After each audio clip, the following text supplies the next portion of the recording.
goodness. Of fucking course. Of course. One of my cute little decors in the background just fell down. I literally just sat down to record. Do you think we can fix it? Do you think it'll even stay up? I don't know. Let's try. I don't know how well that's gonna stay. I don't really know what to do with the background quite yet. This mug that I'm drinking out of is the cutest mug. I bought this one and a green one the other day just because I could not live without them. I saw them and I was like, I need those. Literally, could not live without them. They're so cute.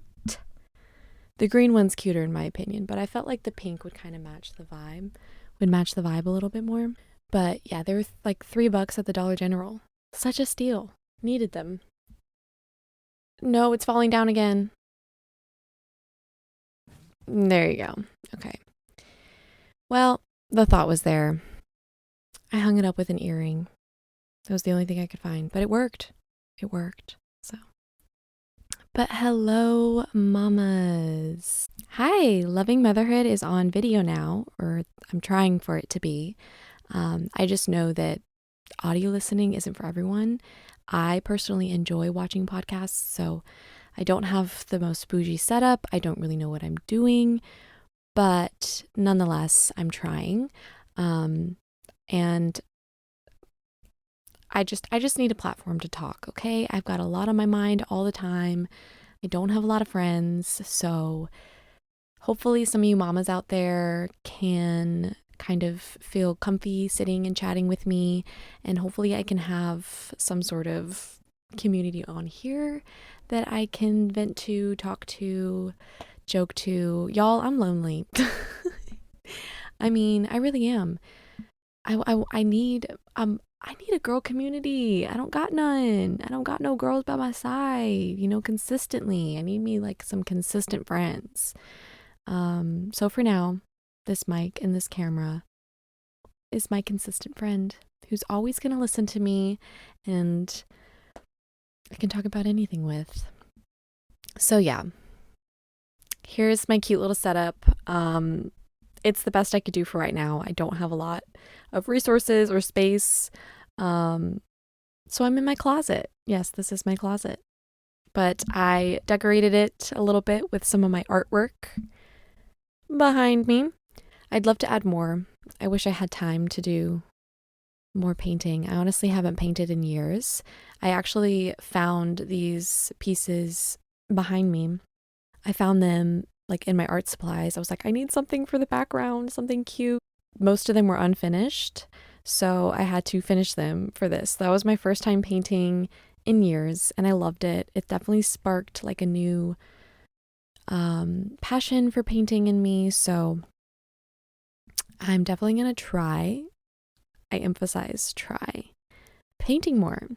Painting again, I should say. I don't really have a style. I mean, you could say I have a style, but I don't really have a style. I'm trying to find that like signature styles, signature traits of my paintings, and just kind of have like a consistent diagram to go off of so that I don't feel just like stuck with zero ideas. For me, it's really easy to paint something, a picture I'm looking at or something, like off of a reference photo, I should say. It's very easy for me to go off of a reference photo, but to actually come up with something just off the top of my noggin is very, very hard for me. So these are all paintings that I got from the top of my noggin, except this one. This one's actually inspired by an artist. Can you guess who? Probably. But I think I went off of a photo for that one. Well, except for like all the extra stuff I did around it. The face I had to obviously get from a photo. I couldn't come up with that in my head.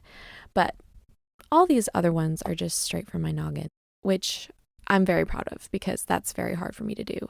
I have plenty of sketches and paintings that I've copied, from reference photos. But I wanted to show off some of my creative style. So yeah, should I back up? Am I a little too close to the camera? Should I like chill out a little bit more? I don't know. You can probably hear my daughter screaming a little bit in the background. She's playing downstairs. She's very active this morning, which is why I've had such a hard time coming to record this podcast. We usually do our downtime in the mornings and just like watch TV, and that's when we just like chill out. And that is like one of my only times to work on anything on any creative projects that I'm working on. I'm working on a few, this podcast being one of them. So this morning was a struggle to get any time to myself to record just a little bit of this. I can hear my daughter playing with the dog right now. How is motherhood going for you guys? How is motherhood going for y'all? How is it? Is it always hard for you?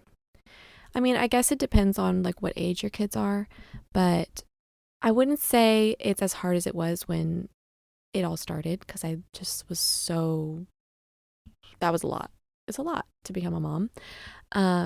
Now that I'm kind of more used to it and my daughter has more independence, I feel like it's not as hard. I mean, it never gets easier, ever. I mean, people say that all the time. It never gets easier. It just gets less overwhelming. And I feel like now my mental health is more stable. My mental health is more stable and I feel more like myself. But in terms of it being any easier of a job, it's not at all. I mean, the twos have been a lot. They've been a lot. I've come to realize that my daughter is a very strong-willed, passionate young girl, and that is beautiful. That's wonderful for her. I love that for her. I am also a very passionate human being in the terms of I have very big emotions, and I would be considered sensitive to some people, because I feel so much, and she is very much like me in that aspect, but more on a just like, what is the word? Feisty. More feisty. She's more feisty with it. She's just a feisty little one. That little one. She is a feisty one. And she doesn't really take no for an answer ever. So that's hard to navigate. I'm not even going to lie. That's been a challenge. She has had some of her worst meltdowns, tantrums, whatever you want to call it, ever in the past like 2 weeks. One of them was at a very popular, crowded public park. And in that situation, I just felt such defeat. There are times when your little ones melt down and have these big emotions. And especially when you are out in public, it is like the most unsafe, panicky feeling you will ever feel. And especially in times like that where she was just extremely beside herself and just unable to be calmed and to even be taken out of that area.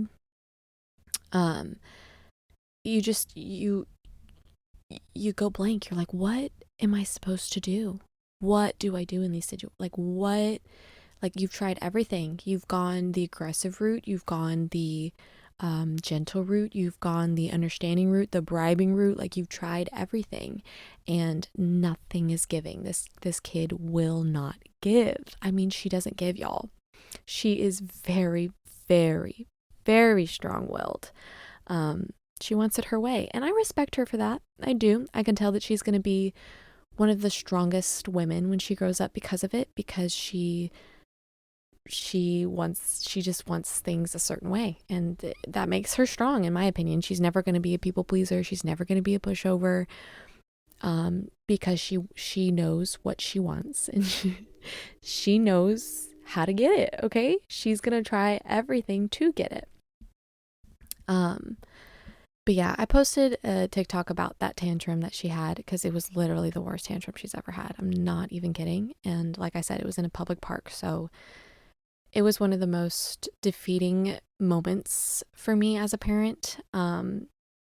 Just to have no control of a situation, have no idea what to do, because you've already tried everything else and that was failing. And it's also just in front of an entire audience. So I kind of broke down a little bit after, posted a TikTok onto my Mom Talk page, and I just got so many wonderful comments. I mean, seriously, it's so wonderful to know that I'm not the only one out there struggling with these feelings, struggling with these situations. I mean, anyone who's a mom, I can see, has been through this, and even if you don't have a strong-willed child, you've been through those strong-willed moments where they just don't give and they are just determined to get their way. But yeah, I just got so many wonderful comments, so much great advice too that I will be remembering and taking with me the next time that ever happens to me. And it was just so reassuring because I was in such a state of defeat. I was just in such a state of, I don't know what I'm doing. I don't know what I'm doing. I don't know what I could have done better. And I was also just extremely embarrassed because it was in front of so many people. And I was just feeling very, very down on myself. I go into these doom spirals sometimes when stuff like that happens. One mom commented that tantrums are very triggering for her, and as they should be. I mean, that's a very hard thing to deal with. And when she said that, I was like, I noticed it in myself that those behaviors also trigger me. And they kind of put me into these doom spirals that make me just start doubting everything, doubting my abilities to be a mother, be a decent human being even. It goes down to my core. When situations like that happen and I just don't handle them well, or at least feel like I'm not handling it well. There was plenty of moms in the comments that were saying that I did, everything that I needed to, and I did, a wonderful job, trying, just uplifting me in all the most wonderful ways. So I really do appreciate, I just appreciate being able to connect with moms like that, because it's literally, and to just not feel alone in that. That's all that I want. Motherhood is, I probably have said this in every single episode, but I will keep on saying it because I feel like it is not talked about enough. Motherhood is so lonely. It is so lonely. And if you're a mom out there who has those rare mom friends, hold on to those friends, because honey, some mamas out here don't have none of those, and we're looking for some. I know I am in the market for mom friends, okay? It's so lonely, and to be able to vent onto a platform like TikTok and feel that community that I so desperately want from other moms, just sharing their experiences, saying they've been there, affirming to each other that we're doing a good job, even though we all feel like we aren't, I was just very pleasantly surprised by the response on that video, because I feel like on the internet, it's like a 50-50. People can either be the nastiest over like some of the smallest little things that you do, or they can be some of the most uplifting people, and it really is a gamble there. So when I do post a video and I do get good feedback like that, it makes me feel less lonely.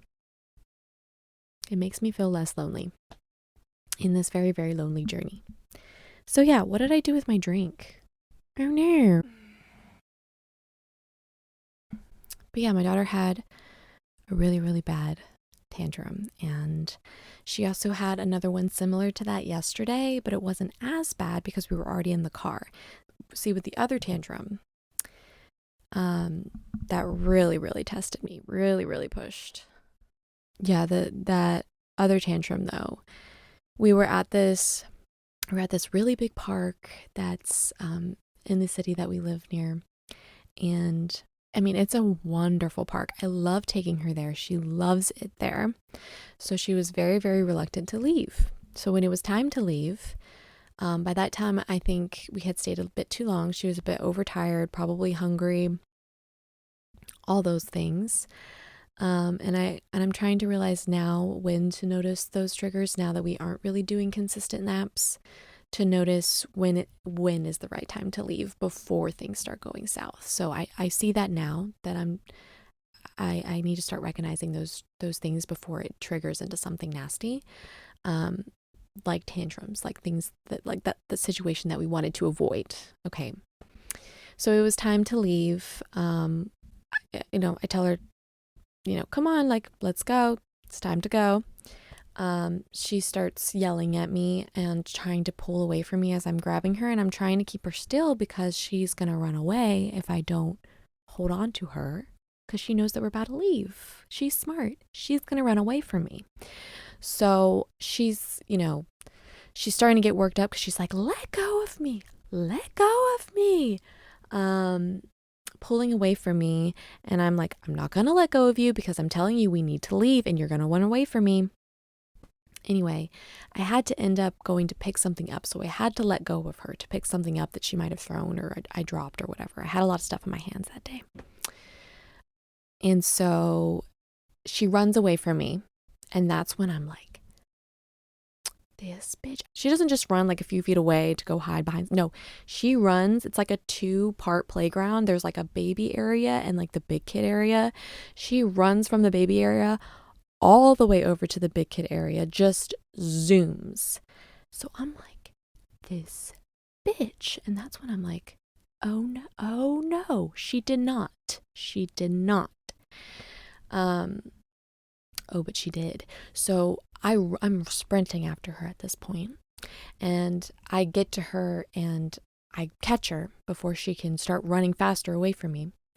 And as soon as I catch her, and we're in, like, this is a busy park, y'all. There's people everywhere. Everywhere. It was a beautiful day out. This is a very nice, popular park. There were people everywhere. So I go and I grab her and I say, don't you run away from me. You know, I'm being stern and I'm saying, don't run away from me. Like, I was mad. Like, I was genuinely like, that is like, in my mind, I was like, that is so dangerous. That kind of like triggered like some anger in me. And I was like, don't you run away from me. And I grabbed her arm to pull her back so we could walk. And I said, it's time to go. Do not run away from me. And that's when she started losing it, y'all. She pulls away from me. She falls down because I'm pulling her and she's pulling away from me. So she, you know, from the physics of it, I don't know, the force opposing each other, it makes her fall down. And like the shuffling of her feet, she kind of like tripped over as I'm trying to pull her and she's pulling away from me. And she fell over. And so the way that it looked, and there were people right next to me, and I know they saw this, I could literally feel their reactions and hear their like huffs and like their gasps, because it was so abusive. At least that's what I feel like they're thinking about me. I know they're probably not, but it looked like I had pulled her and like thrown her down. Okay, that is not what happened. If you were there, which I highly doubt anyone watching this was there, but if you were there, that was not what happened. Okay, I grabbed her arm sternly, yes, might have been a little hard. She toppled over from like the force of her pulling away from me and me pulling her to get her to come with me. She toppled over. She fell. She starts yelling, my arm, making it look even more abusive. Okay. So, and it just went on from there. That happened a few times actually, where I was trying to pull her to get her to come with me, to leave, trying to get her to cooperate and come with me, and then she would fall and hurt herself. There was one time she was pulling so hard for me as I was trying to leave this park. It's a large park, so it took a few tries. There was one time that she pulled so hard away from me, and she threw her bottle, and so I'm like, well, I need to go pick up the bottle. So I let go, but she's still pulling. Okay. So she flings back. She's still on the ground. Like, she's sitting on the ground as I'm trying to like pull her up off the ground. She swings back, bonks her head on the ground. Y'all, I mean, if you were looking at it from a third party, you would have thought that I was just throwing this toddler around. But anyway, she starts screaming because she bonked her head from pulling away from me. Okay, I swear I'm not just throwing her around. She is strong. These toddlers are strong. They are so strong. I tried to pick her up multiple times, but she would just slap me, kick me, pinch me, just like literally fight. Like, she was literally fighting me, like throwing hands and feet, fighting me. So the more I tried to control the situation, the worse it just looked, because she kept just pulling away, flinging herself. I mean, I would try to pick her up and she would be so reluctant to be in my arms, and she would almost just like completely leap and fall out of my arms because she was just so against it. I tried my best. I tried my best to control the situation. Apparently, it was not good enough. Yeah, the whole resistance thing does not work with her because she's just going to fight back. So the park sits off of like a really, really large parking lot because it's a huge park. Okay, the playground part of it is only a small part of it. And the only parking I could find that day, because it was a nice day and it was crowded, was all the way at the other end. And I didn't have a stroller, which is my first mistake. I noticed that with some of the comments that the moms were saying. Always have a stroller so you can just strap them in and get to the car, get out of that area as fast as you can. Yeah. So I sat at the front of the park. I had finally gotten her out of like the playing area, and we sat at like the front of the parking lot that was right outside the park. I got her to like sit down. She was still yelling and screaming, but like she wasn't as like frantic, but she was still like mad and like yelling and shouting. And I just sat there and I cried. I'm not kidding. I cried probably in front of a lot of people that were walking by. I cried and I didn't know what to do. I didn't even know how to get her out of that parking lot. Every time I tried, again, it was a fist fight and just a screaming match. So I just sat there and I cried. And then I called my husband. I called her daddy. And of course, her daddy goes, "You better listen to her. You better go to the car, blah, blah, blah." And she listens. She does it. Just like that, willy-nilly, no tears. As soon as her daddy tells her to. So yeah. That was my wonderful experience handling a very big meltdown in a very crowded place. But yeah, I'm gonna go check on my daughter really quick. But yeah, now that happened, I'm looking for more ways to handle situations like that more correctly, more efficiently, because honestly, that was a hot mess. I was really, really embarrassed. I saw this comment on the TikTok that I made about this meltdown. One of the comments on that video was that, growing up, we're taught to feel safe in being invisible. We feel safe in not being seen or being perceived by other people. We feel just comfort in being unseen and being invisible. So kids who aren't uncomfortable by that and who aren't invisible at all and have very, very public reactions and emotions to things, it makes us as the parents feel very unsafe. So it's normal to panic in those situations, and it's normal to just feel just extremely perceived and judged. And that's just like how I was feeling. It was extremely overwhelming because I didn't know how to fix the situation, and it was also in front of so many people. So I just thought that comment was really interesting, an interesting take on how, like, as a society, we conform to feeling comfort in not being seen or judged by others. And we feel like others are always judging and perceiving, so it feels safer to be invisible. But kids aren't thinking about that. Kids aren't thinking about other people. Kids aren't conformed to society like we are. And so when they do very public things and people are perceiving you and you're not invisible anymore, it feels extremely unsafe. So it's very scary.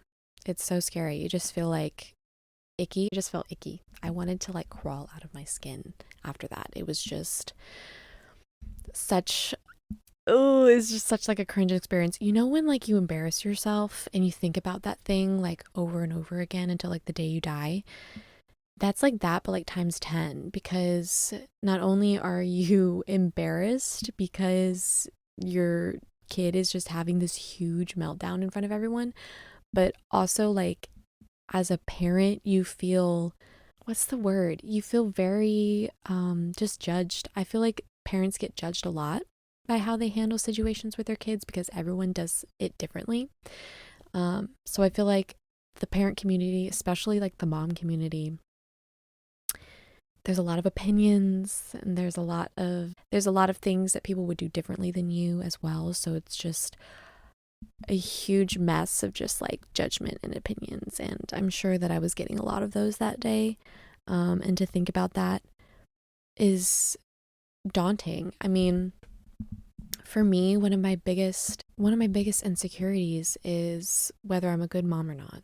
You know, I feel like I'm constantly doubting myself. I constantly feel like I can do better. I know that I'm a good mom in some areas, but I don't think I'm good in other areas. And it's those areas that haunt me day and night, where it's like, I could have done this better. I shouldn't have done this. I, need to be more patient. I need to be more understanding. I need to be more playful. I mean, it's just these things that I know that I'm not doing right, or at least that, I guess right and wrong isn't really the correct term to use, because the right and wrong is very relative.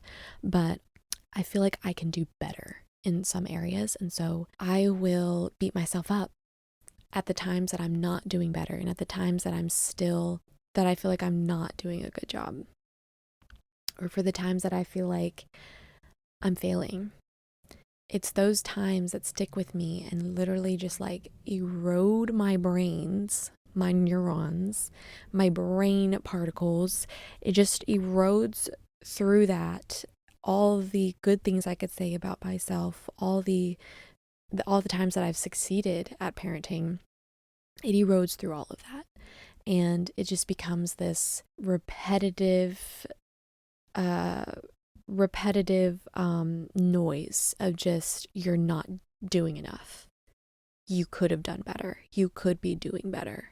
It's literally just a constant voice in my head that's just like convincing me that I doing a shit job. I'm not even kidding. Like literally, like I tell myself probably 100 times a day at least of how shitty of a job I'm doing as a mom. And I feel like that's very common. I feel like a lot of moms who are genuinely good mothers sit there and think that they aren't. I think it's just because we are human and we make mistakes. I mean, we are moms. We do have that very, very important responsibility.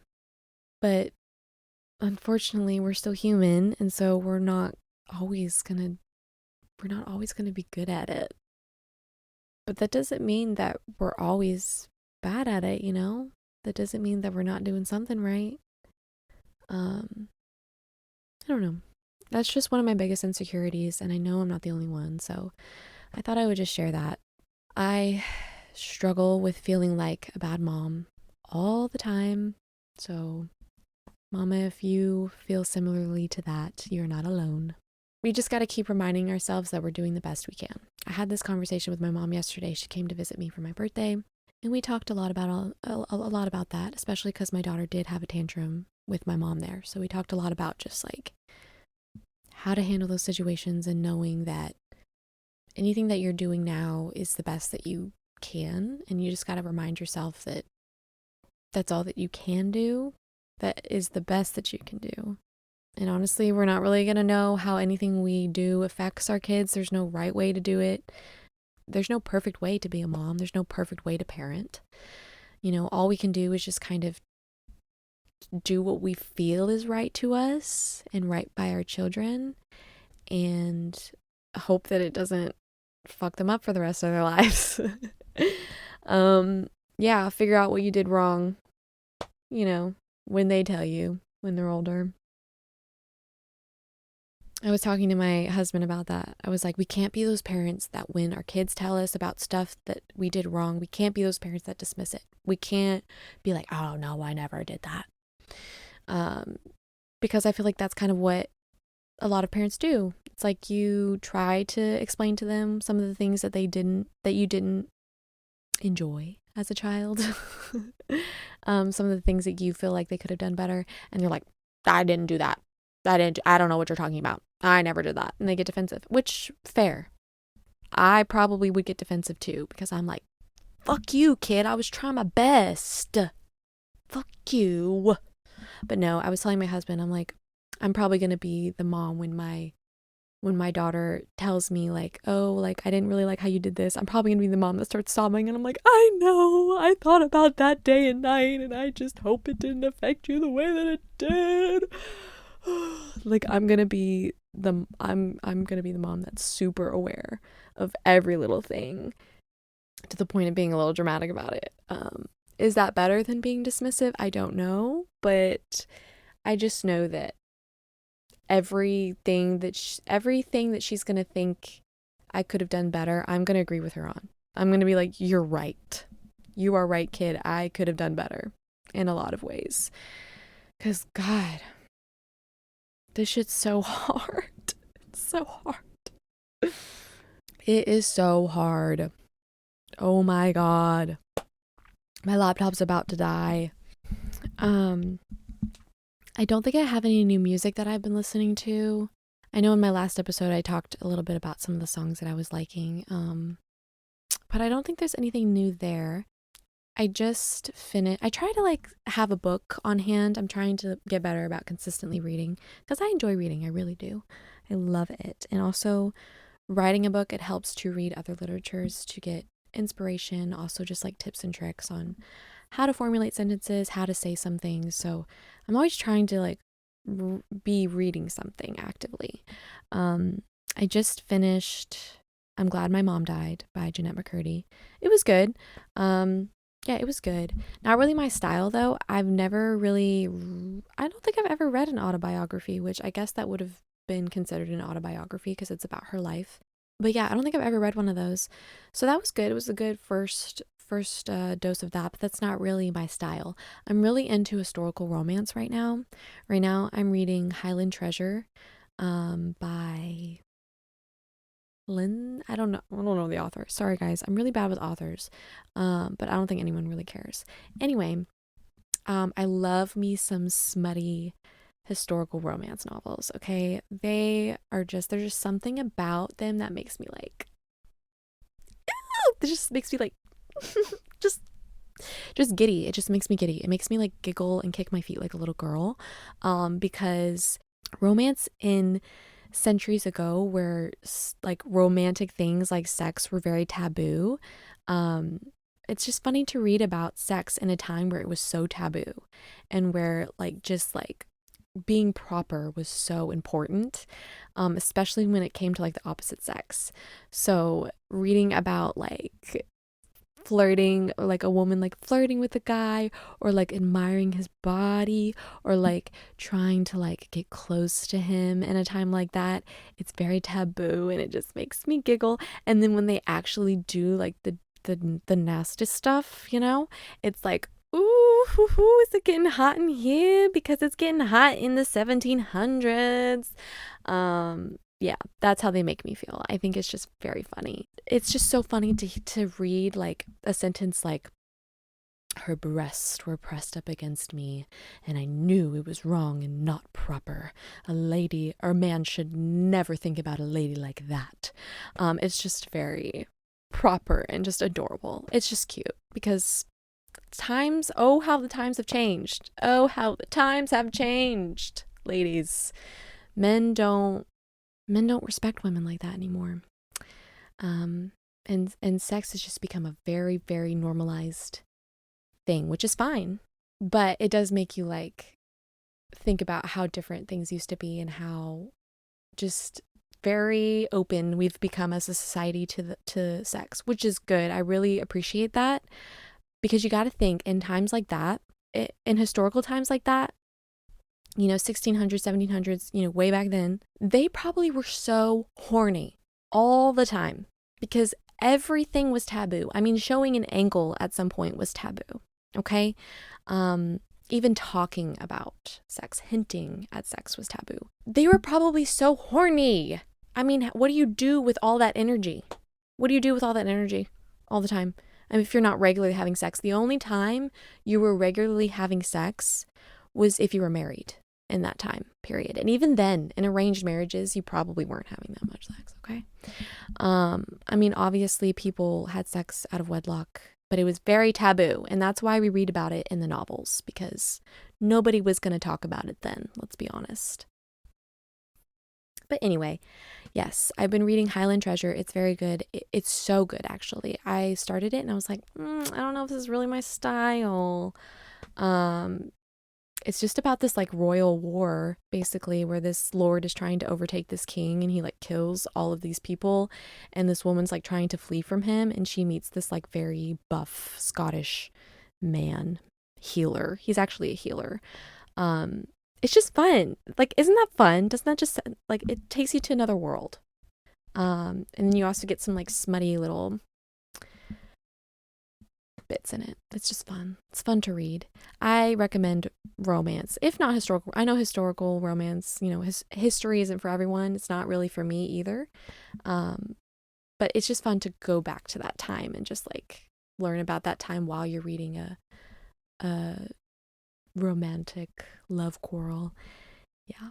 But yeah, that's all I had to talk about today. If you watched, hopefully this worked. And if you watched, thank you so much for watching. Like and subscribe to this channel, and I will be posting videos from this podcast on here. But you can also listen to the audio version on Spotify. Loving Motherhood. Look her up. Also follow me on TikTok at Living Through Love, THRU through Living Through Love, all one word. I'll have those things linked in the description. But other than that, thank you so much for watching. I hope you enjoyed, and I will talk to you in my next episode. Peace. Bye.